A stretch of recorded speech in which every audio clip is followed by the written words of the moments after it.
মানুহে এতিয়া জীৱন উপভোগ কমকৈ কৰে, মানুহে এতিয়া বেছিকৈ দেখুৱাই ভাল পায়।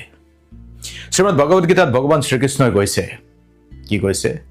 মানুহৰ পতনৰ আৰম্ভণি হয় যেতিয়া মানুহে নিজৰ আচল সত্তাক পাহৰি যায়। আৰু আজিৰ যুগত বহু মানুহে নিজৰ আত্মাটোক নহয়, নিজৰ প্ৰফাইলটোক বেছি চিনি পায়। সেইকাৰণেই আজি আপোনাক কৈছোঁ, টকা, ক্ষমতা আৰু মই, এই যে মই, মাই, এই মই নামৰ শব্দটোৱেই বহুত জটিল হৈ পৰে। আজিৰ যুগত বহু মানুহে ভাবে, আপোনাৰ কথা কোৱা নাই, মোৰ টকা আছে, ভাবে সেয়ে মই ডাঙৰ।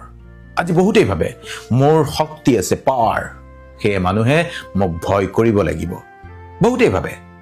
কিন্তু জীৱনে বাৰে বাৰে দেখুৱাই দিছে সময়ৰ লগত টকা আৰু ক্ষমতা দুয়োটাই দুৰ্বল।